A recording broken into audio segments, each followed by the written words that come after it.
प्रफुल्लभाई रामदास आठवले साहेब, पियुष गोयल साहेब, चंद्रशेखर बावनकुळेजी, नीलमताई गोरे, सर्व महायुतीचे सन्माननीय उपस्थित असणारे मान्यवर नेते, पदाधिकारी, कार्यकर्ते आणि पत्रकार मित्रांनो, आपण आज सकाळी काउंटिंग सुरू होईपर्यंत प्रत्येकजण आपापले परीनं अंदाज व्यक्त करत होते. काल तर मी स्वतः वेगवेगळ्या चॅनलला बघत होतो, म्हणजे आम्ही तिघं कशातच नसल्यातच जमा होतो. बाकीच्यांच्या गाड्या फिरवणं, ड्रायव्हिंग करणं, इकडं जाणं तिकडं जाणं, इतकं काही सुरू होतं की आम्ही पहिल्यांदा 1:45च्या पुढे जाऊ. आम्हाला वाटत होतं, कालचं सगळं बघितल्यानंतर आम्हाला वाटायला लागलं की आपण कुठेतरी खाली जातोय का काय.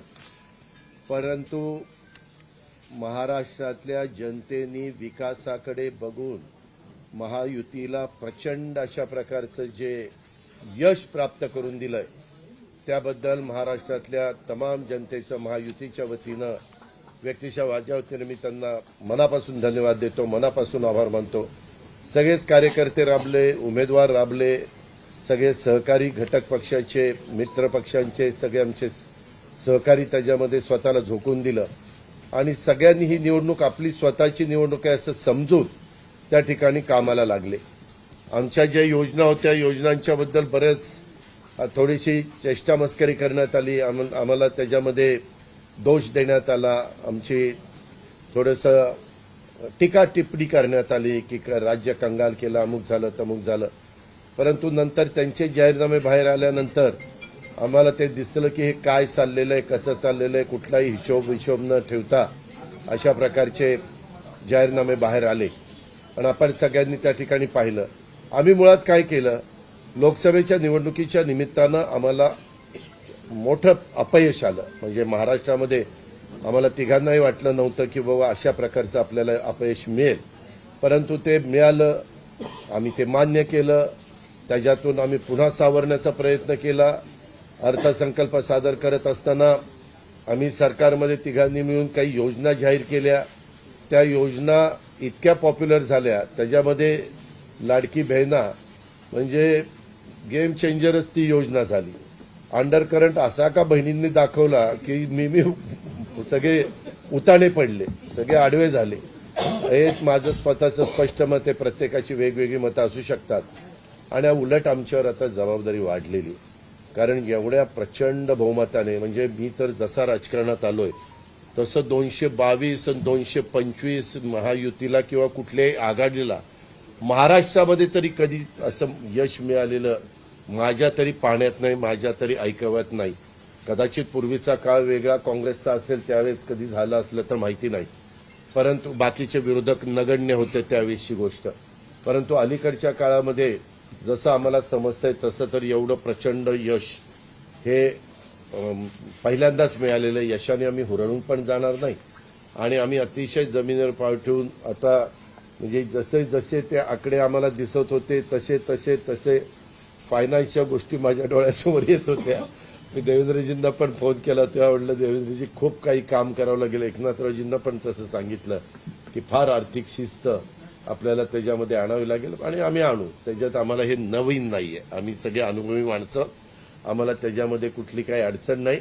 आणि शिवाय आमच्या पाठीशी केंद्र सरकार आहे, तो आम्हाला खूप मोठा एक आधार आहे. एक आमच्या पाठीशी एक मोठा भक्कम अशा प्रकारचा भरोसा आहे. आणि त्याच्यामुळं ह्या सगळ्या ज्या काही गोष्टी झालेल्या आहेत, आता विरोधक टीका करतात की बाबा बॅलेट पेपरनी घ्यायला पाहिजे होतं, मग बॅलेट पेपरने लोकसभेला पण घ्यायला पाहिजे होतं. लोकसभेचा निकाल लागला की तो बरोबर, आणि इथला निकाल लागला की मग बॅलेट पेपर यायला पाहिजे, मग मशीन काय ईव्हीएम बरोबर नाही, असं नाही चालत. आता झारखंड पण आमच्या हातनं गेलंच ना, आम्ही कुठं काय म्हणतो. ठीक आहे, त्या जनतेने कौल दिलेला आहे, तशा पद्धतीनं महाराष्ट्रातल्या, विशेषतः महाराष्ट्रामध्ये बऱ्याचदा आपले जे 6 रिजन आहेत ना, मराठवाडा, विदर्भ, पश्चिम महाराष्ट्र, कोकण, मुंबई, अशा सगळ्या वेगवेगळ्या रिजनमध्ये, नाशिक, सगळीकडेच तुम्ही बघितलं तर सगळीकडे महायुती जोरात चालली. असं कुठं नाही की मागच्या वेळेस कसं झालं, आम्हाला झटका दिला तो मराठवाड्याने दिला. आमची एकच जागा त्यावेळेस भुमरे साहेबांची आली संभाजीनगर सिटीतली, बाकीकडे सगळीकडे आम्हाला दारुण पराभवाला सामोरं जावं लागलं. आणि तसं ह्यावेळेस झालं नाही. तुम्ही जर अंदाज घेतला तर सगळीकडेच चांगल्या प्रकारे महायुतीला यश मिळालं. काही जागा गेल्या त्या फार थोड्या मतांनी त्या बाबतीमध्ये गेलेले आहेत असंही चित्र. आणि मीडियावाल्यांनो, मला एक तुम्हाला इलेक्ट्रॉनिक पण आहे, प्रिंट पण मीडिया आहे, मला एक कळत नाही, तुम्ही खऱ्या बातम्या देत चाला ना. जे खऱ्या देत नाही त्यांना मला म्हणायचं, तुम्ही बाकी सगळे खऱ्या बातम्या देतात त्याच्याबद्दल दुमत नाही. पण मी टीव्ही चालू केलं आणि अजित पवार पोस्टल बॅलेटमध्येच मागं. मी विचारतोय तिथं फोन करून, ते म्हणले नाही दादा आपण पुढे आहे. आता माझं लीड 1,02,000 मताधिक्य मी मिळवलंय आणि खुशाल तुम्ही दाखवताय अजित पवार मागं, अजित पवार मागं. मग काही जण म्हणलं का रे असे दाखवतायत? टीआरपी त्याच्याशिवाय वाढत नाही. अरे तुमच्या टीआरपीला आम्हाला का मातीत घालताय, आमची का बदनामी करताय?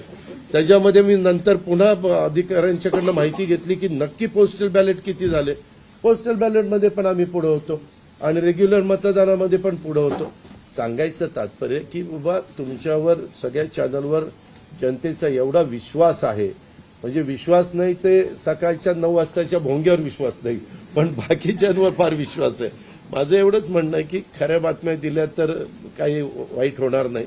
पण खूप चांगलं यश मिळालं. अजून पण काही काउंटिंग चालू आहे, काही ठिकाणी रिकाउंटिंग मागितलेलं. ठीक आहे, तो त्यांचा प्रत्येकाचा अधिकार आहे.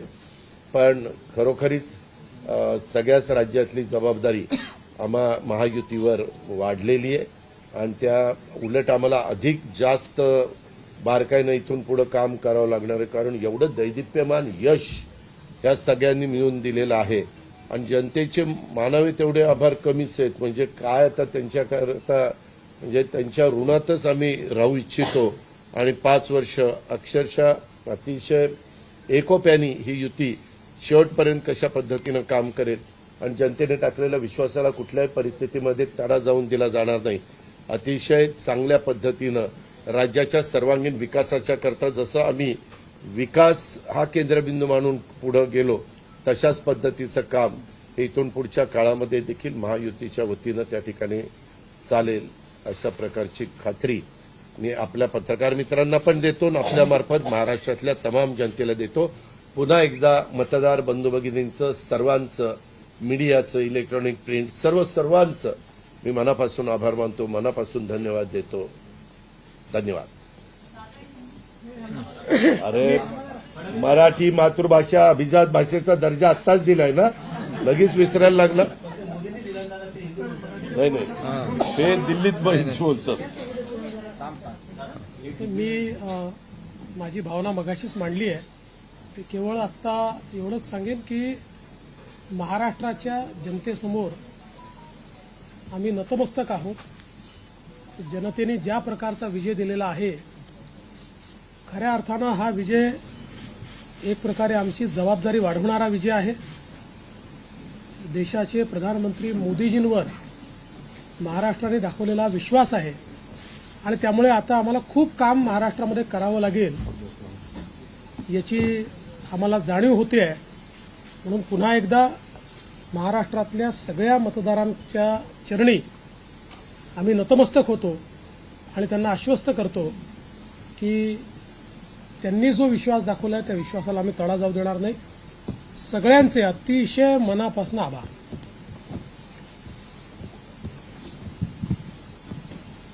खरं म्हणजे आजचा हा महाराष्ट्रातला ऐतिहासिक दिवस आहे आणि ऐतिहासिक विजय देखील आहे. आतापर्यंतच्या अनेक वर्षांच्या निवडणुका आपण पाहिल्या, परंतु ही निवडणूक लोकांच्या हातात घेतली अशा प्रकारची निवडणूक होती. म्हणजे लँडस्लायडिंग जो काही विक्ट्री आपण म्हणतो ऐतिहासिक, म्हणजे याला काय शब्द वापरायचे मला कळत नाही, परंतु लोकांनी मतांचा, प्रेमाचा वर्षाव महायुतीवर केला. कारण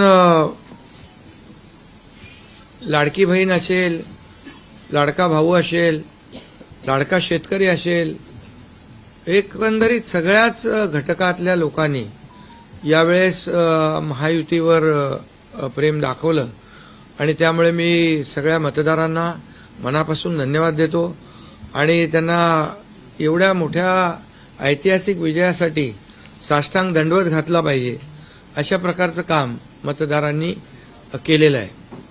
खरं म्हणजे गेल्या 2-2.25 वर्षामध्ये मी, देवेंद्रजी, अजितदादा आम्ही जे काम केलं या राज्यामध्ये की शिवसेना, भाजपा, राष्ट्रवादी, आरपीआय, आमचे आठवले साहेब इकडे आहेत आणि आमचे इतर घटक मित्रपक्ष आणि जे निर्णय आम्ही घेतले ते निर्णय आतापर्यंतच्या इतिहासामध्ये न भूतो न भविष्यते असे होते. म्हणजे एकीकडे विकास केला आम्ही, डेव्हलपमेंट म्हणजे जे 2.5 वर्षात महाविकास आघाडी सरकारने जी काही कामं बंद पाडली होती, स्पीड ब्रेकर टाकले होते, सगळी कामं थांबवली होती. तुमच्या काळातली जी कामं जसं महाविकास आघाडीचं सरकार 2019ला आलं त्यानंतर ती सगळी कामं बंद पाडली, त्याला स्टे दिले आणि ते स्टे आम्ही सगळे काढले आणि कामं सुरू झाली. मग अटल सेतू झाला, समृद्धी झाला, आपला कोस्टल झाला आणि मेट्रो झाली, कारशेड झालं आणि मोदी साहेबांच्या शुभ हस्ते त्याचं आम्ही उद्घाटनही करू शकलो. ज्याचं भूमिपूजन मोदी साहेबांनी केलं त्याचं उद्घाटन करण्याचे भाग्य आम्हाला मिळालं आणि त्यामुळे कामाला आम्ही प्राथमिकता दिली, विकासाला आम्ही प्राधान्य दिलं आणि आम्ही त्यामध्ये एकच डोळ्यासमोर ठेवलं की या राज्याचा सर्वांगीण विकास. आणि राज्याचा सर्वांगीण विकास करत असताना सर्व घटकांना आम्ही समोर ठेवलं आणि पाहिलं की जे 2.5 वर्षामध्ये जी कामं त्यांनी थांबवलेली आणि 2.5 वर्ष त्यांनी जे सगळं बंद पाडलं होतं ते किती वेगाने आम्ही सुरू करू शकलो याचं समाधान आणि आनंद आम्हाला आहे. कारण त्याचे तुम्ही ते फळं पाहत आहे. सगळी लोकांना आपण मेट्रो दिली, समृद्धी दिलं, अटल सेतू दिला, कोस्टल दिलं, लोक तो वापरू लागले. आणि त्याचबरोबर दुसरीकडे कल्याणकारी योजना आम्ही केल्या. कल्याणकारी योजनेमध्ये लाडकी बहीण, मुख्यमंत्री लाडकी बहीण योजना, त्यानंतर मग लाडका भाऊ केला आम्ही, युवा प्रशिक्षण योजना केली, 3 गॅस सिलेंडर दिले, त्यानंतर वयोश्री योजना केली, शेतकऱ्यांची आम्ही योजना केली, शेतकऱ्यांना वीज बिल माफ केलं, शेतकऱ्यांचं जे 7.5 HP 3-5-7.5 3-5 7.5 आणि त्या पंपाचं वीज बिल माफ केलं. शेतकऱ्यांना आम्ही 2.5 वर्षामध्ये 2.25 वर्षामध्ये आतापर्यंतच्या इतिहासामध्ये जेवढा मोबदला दिला नव्हता 15,000 कोटी रुपये तो दिला. त्यांच्या योजनांसाठी 45,000 कोटी रुपये. म्हणजे एकंदरीत कल्याणकारी, मी डिटेलमध्ये जात नाही त्याच्यामध्ये, पण एकीकडे विकास. मग सर्वसामान्यांचं सरकार म्हणताना सर्वसामान्याला काय मिळालं याचा विचार आम्ही केला आणि मला अभिमानाने या ठिकाणी सांगायचं आहे की मोदी साहेबांनी, केंद्र सरकारने देखील आमच्या पाठीमागे उभे राहिले ताकदीने की जे आमचे प्रस्ताव जे आहेत ते त्यांनी मान्य केले आणि मोठ्या प्रमाणावर गेल्या 10 वर्षामध्ये जे केंद्राने देखील या राज्याला 10 वर्ष तर जाऊ द्या, पण 2-2.5 वर्षामध्ये देखील आम्हाला लाखो कोटी रुपयांचं सहकार्य केलं. त्यामुळे एक डबल इंजिनचं सरकार देखील या राज्यामध्ये, वेगवान सरकार, गतिमान सरकार, निर्णय घ्यायला धडाधड निर्णय घेतले आम्ही. त्यामुळे 2.5 वर्षात सिंचन प्रकल्प 4 त्यांनी केले महाविकास आघाडीने, आम्ही होतो तिकडे. आणि आता आमच्या वेळेस सुप्रमा 124 सुप्रमा दिल्या. म्हणजे एक फक्त उदाहरण की अशा प्रकारचं काम आम्ही केल्यामुळे या राज्यातल्या जनतेने, सर्वसामान्य माणूस आम्ही केंद्रबिंदू मानला. म्हणजे त्याच्यामध्ये महिला आहेत, गरीब आहे, युवक आहे, शेतकरी आहे, यांना आम्ही केंद्रबिंदू मानून काम केलं आणि त्यांच्यासाठी आम्ही योजना केल्या. काय आमच्यावर आरोपही झाले, एका रेवड्या बाटण्या, काय काय काय म्हणजे तुम्ही हे वाटप सुरू केलंय, बहिणींना विकत घेताय का, काही लाच देताय का, या सगळ्या गोष्टीला आम्ही सामोरे गेलो. कोर्टामध्ये काही लोक गेले ही योजना बंद करण्यासाठी. आणि म्हणून लाडकी बहीण योजना जी आहे, त्याचबरोबर शासन आपल्या दारी, आम्ही याच्यापूर्वी शासन आपल्या दारी आम्ही केलं डायरेक्ट. तेव्हाही योजना होत्या, पूर्वी लाभही होते, सगळं होतं, परंतु लोक कंटाळून ते योजनांचा लाभ घेण्यापासून वंचित राहत होते. आम्ही 5 कोटी लोकांना त्याचा लाभ दिला शासन आपल्या दारी आणि आपल्या लाडकी बहीण योजना, यामुळे एकंदरीत लोकांनी विश्वास ठेवला की हे देणारं सरकार आहे, हे फक्त बोलणारं सरकार नाही आहे. आणि म्हणून देणारं सरकार आहे याच्यावर विश्वास ठेवला आणि कल्याणकारी योजना ज्या केल्या आम्ही फक्त बोललो नाही तर 5 इन्स्टॉलमेंट लाडक्या बहिणींच्या खात्यात टाकले सुद्धा. आणि आम्हाला माहित होतं हे विरोधक सावत्र भाऊ आमच्या या नोव्हेंबरच्या पैशामध्ये अडकाटी आणतील, म्हणून आम्ही ऑक्टोबरमध्येच आचारसंहिता लागायच्या अगोदर नोव्हेंबरचे पण पैसे दिले. कारण शेवटी आम्ही देण्याची नियत आमची आहे, नियत साफ आहे. कारण आम्ही फक्त कागदावर योजना ठेवायच्यासाठी केलं नाही. आणि त्यामुळे एकंदरीत या राज्यामध्ये सर्वसामान्यांचं सरकार सर्वसामान्यांसाठी काहीतरी करतंय ही भावना प्रत्येकाच्या मनामध्ये निर्माण झाली. आणि आम्ही म्हणालो कॉमन मॅन. आता कॉमन मॅनने आम्ही ठरवलंय की त्यांच्या जीवनामध्ये काही बदल घडवून चांगले दिवस आणून त्याला सुपरमॅन करायचं. पण त्यांनी आम्हाला या निवडणुकीत सुपरमॅनसारखं काम करून दाखवलं आणि एवढं भरभरून त्यांनी आशीर्वाद दिले की लोकांनी एवढंच आहे की यामध्ये बऱ्याचशा गोष्टी स्पष्ट झाल्या. लोकांनी कल्याणाचं आणि विकासाचं राजकारण स्वीकारलं. लोकांनी सुडाचं, आरोपाचं, द्वेषाचं राजकारण झिडकारलं. आणि म्हणून 2 निवडणुका ज्या लोकसभेमध्ये पण आणि लोकसभेत फेक नरेटिव्ह वगैरे सगळं केलं, काय केलं, संविधान बदलणार वगैरे, सगळ्या जातीमध्ये भीती निर्माण केली, प्रत्येकाला घाबरवलं. तरी सुद्धा एवढं होऊन पण प्रधानमंत्रीपदी मोदी साहेबच बसले. आता ते म्हणाले जनतेच्या दरबारात जाऊ, आम्ही जनतेच्या दरबारात जाऊ, लोकसभेच्या वेळेस पण गेले. पण शेवटी एवढं करून एवढे सगळं खोटं नाटं सांगून लोकांना घाबरवून पण प्रधानमंत्रीपदी शेवटी मोदी साहेब बसले. आणि आताही म्हणाले आम्ही जनतेच्या दरबारात जाऊ. आता जनतेने त्यांना जो काय मॅन्डेट द्यायचा तो दिलेला आहे. आणि त्यामुळे जनतेने पूर्णपणे विकासाला आणि कल्याणकारी योजनांना स्वीकारलेला आहे. यामध्ये लोक रोज आमचं सरकार स्थापन झाल्यापासून रोज सरकार पडणार रोज आम्हाला 3-4च शब्द ठेवले होते त्यांनी. ते शब्द तुम्हाला माहित आहे, मी ते परत त्याचा उच्चार करू इच्छित नाही. पण 4था शब्द होता का? नाही. पण आम्ही त्याला आरोपाने उत्तर नाही दिलं. आम्ही कामातून उत्तर दिलं त्याला. आणि कामातून उत्तर दिलं आणि ते काम लोकांना भावलं की बाबा हे काम करणारे लोक आहेत आणि काम सर्वसामान्य लोक आहेत. मी स्वतःला काय समजायचो, सीएम म्हणजे चीफ मिनिस्टर, मी म्हणायचो कॉमन मॅन आहे. आता कॉमन मॅनमध्ये मी जायचो. आता आमचे दोन्ही उपमुख्यमंत्री दोन्ही आम्ही 24/7 काम करत होतो. आणि याच्यामुळे घरी बसून सरकार चालवता येत नाही, फेसबुकवरून सरकार चालवता येत नाही, हे स्पष्ट झालेलं आहे. आणि म्हणून आम्ही लोकांच्या, बाळासाहेब सांगायचे, कार्यकर्ता घरात नाही लोकांच्या दारात शोभून दिसतो. शासन आपल्या दारी आम्ही घेऊन गेलो. आणि म्हणूनच आज बाळासाहेबांच्या विचारांनी आम्ही सरकार स्थापन केलं 2019ला मोदी साहेबांच्या आशीर्वादाने. आणि 2019ला जे सरकार स्थापन व्हायला पाहिजे होतं ते सरकार स्थापन झालं नाही. ते लोकांनी बरोबर लक्षात ठेवलेलं आहे. लोक ते विसरलेले नाहीत. आणि म्हणून या निवडणुकीत देखील कोण कुठल्या पक्षाचा, आता तुमचा कुठला पक्ष आहे? तुमचा राष्ट्रवादी घड्याळ. आता तो कोणाचा आहे ते लोकांनी ठरवलं. आणि शिवसेना कोणाची आहे तेही ठरवलं. आणि लोकांनी ते ठरवलं. त्यामुळे आता बऱ्याचशा गोष्टी त्या स्पष्ट झालेल्या आहेत.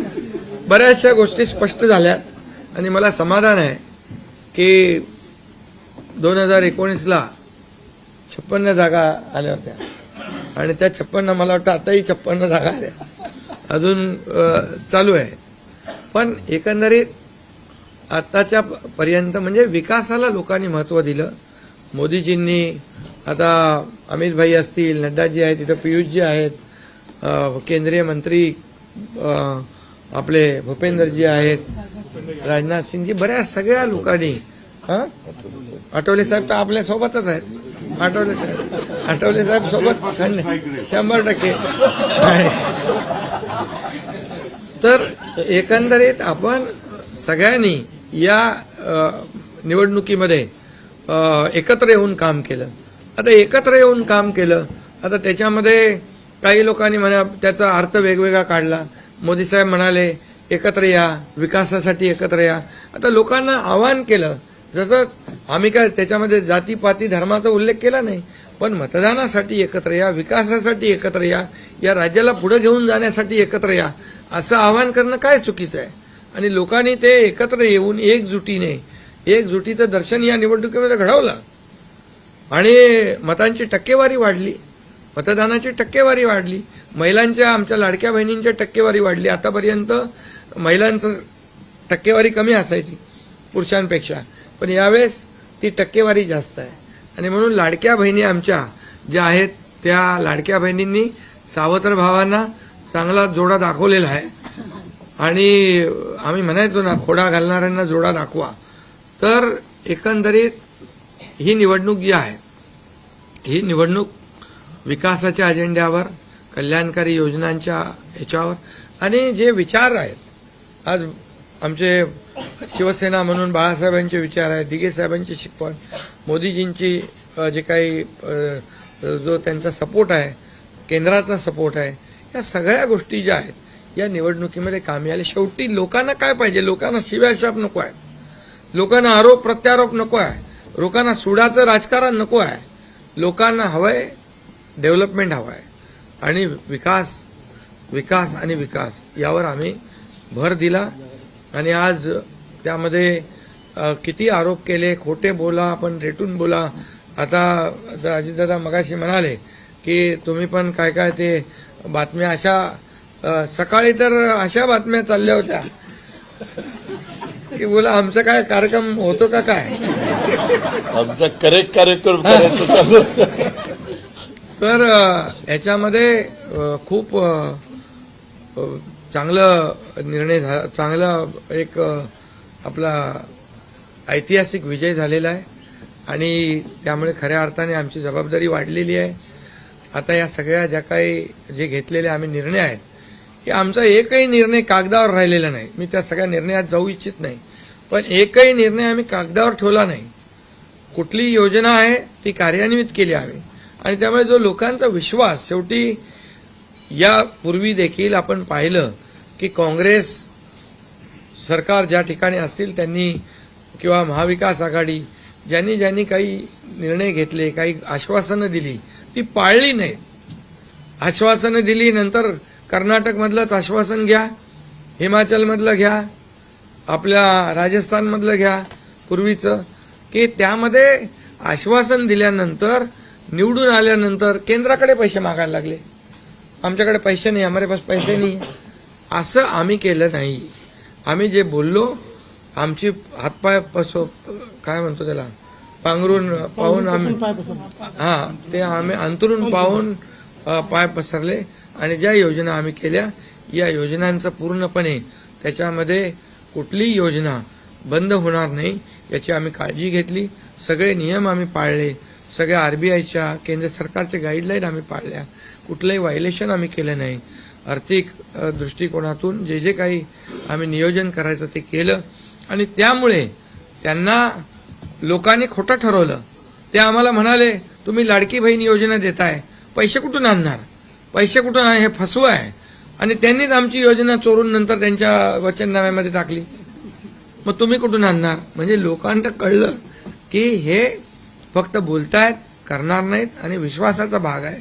आम्ही 2-2.5 वर्षामध्ये जे केलं ते लोकांसमोर आहे. आम्ही कुठलंही काही याच्यामध्ये लपवाछपवी केली नाही. जे आहे ते स्पष्टपणे आम्ही मांडलं लोकांच्या समोर. लोकांच्या दरबारामध्ये आम्ही गेलो आणि लोकांना काम आवडतं, लोकांना विकास पाहिजे, लोकांना कल्याणकारी योजना पाहिजेत, ते आम्ही देण्याचा प्रयत्न केला आणि विकासाकडे या राज्याला नेण्याचा आम्ही प्रयत्न केला. यामध्ये केंद्राचा आम्हाला खूप मोठ्या प्रमाणावर सपोर्ट मिळाला. 10 वर्षामध्ये, मी तो आकडा अगोदर पण मी सांगितला होता, मनमोहन सिंग प्रधानमंत्री होते, 10 वर्षात राज्याला त्यांनी 2 लाख कोटी दिले. पण यावेळेस 10 वर्षामध्ये मोदीजींनी 10 लाख कोटी दिले.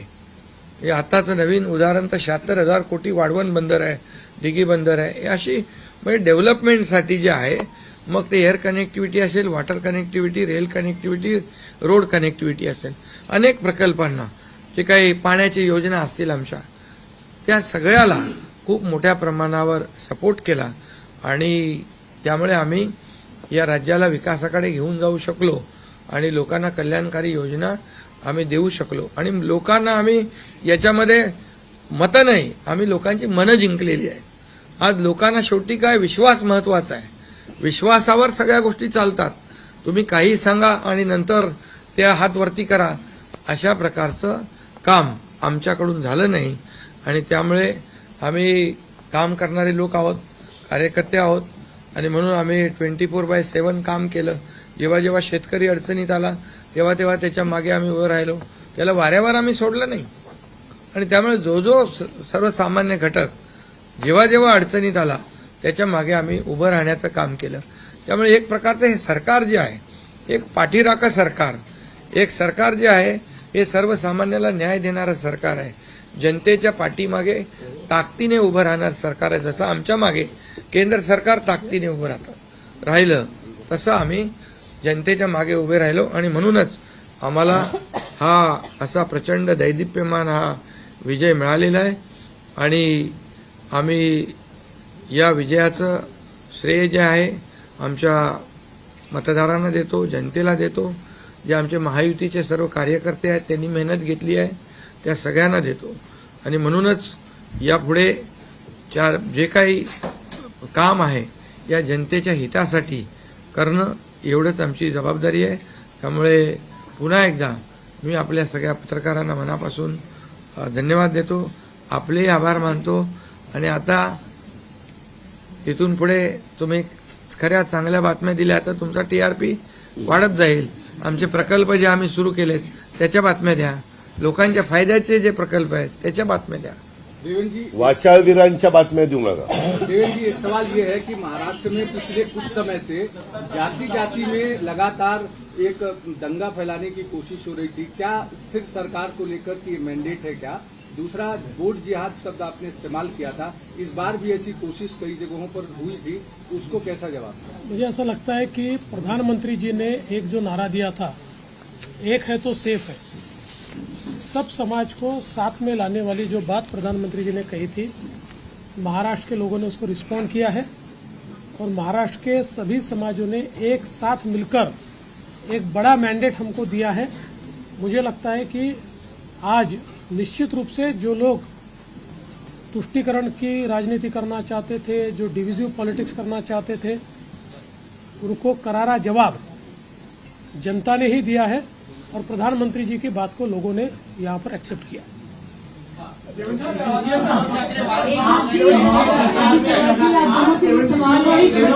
दोनों से ये सवाल है, एनसीपी और शिवसेना, आप दोनों को लेकर ये आरोप लग रहे थे बार बार, आप दोनों के लिए साथ की लड़ाई थी, शिवानी ठाकुर जी न्यूज, एकता जी और अजित पवार जी की नकली है. क्या आपको लगता है आज के बाद ये आरोप अब जनता ने जवाब दे दिया है, आपकी ओर से क्या जवाब दिया जाएगा? क्योंकि असली और नकली का फैसला जनता ने दिखाया ना. अभी आपने पहले ही बोल दिया ना. नहीं, आपकी ओर से जाना चाहते हैं क्योंकि देखिए बार नहीं, देखिए जनता ने आज बता दिया है. असली नकली में मैं जाऊंगा नहीं, लेकिन बाला साहब ठाकरे जी की विचारधारा वाली जो शिवसेना है, शिवसेना भाजपा की गठबंधन वाली जो शिवसेना है, एक विचारधारा वाली शिवसेना आज लोगों ने तय कर लिया है. कौन है, मैंडेट दिया है लोगों ने आज. अभी तो मुझे लगता है वो तो अभी उनको तो हम कैसे रोकेंगे, वो तो और कुछ ना कुछ बोलते रहेंगे, लेकिन जनता की अदालत में जाने के बाद उनको भी दिखाया है और हमें भी दिखाया है.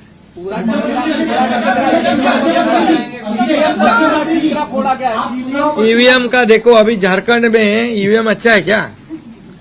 झारखंड में, कर्नाटक में ईवीएम अच्छा था. जब भी अभी वो लोग पहले जब जीतने के बाद बोलते ईवीएम अच्छा है, इलेक्शन कमिश्नर अच्छा है, वो लोग तो सुप्रीम कोर्ट तक तो उनको सलाह मशवरा देते हैं. उनको वो जो यंत्रणा उनके बाजू से, मतलब उनके फेवर में रिजल्ट आते अच्छी है. अभी तो वोटर लिस्ट पे भी उन्होंने ऑब्जेक्शन लिया था. तो जब हार जाते हैं तो बोलते ये यंत्रणा खराब है. जीतते हैं तो बोलते हैं अच्छा है, ऐसा कैसा है?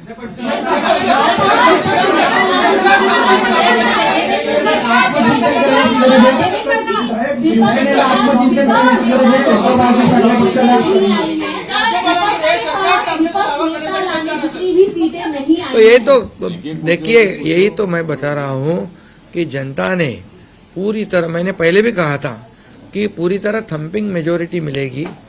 ये पूरा लैंडस्लाइड विक्ट्री है ये पूरी तरह। अभी ये जनता ने भरपूर दिया है। अभी उनको उनकी जगह दिखाइए।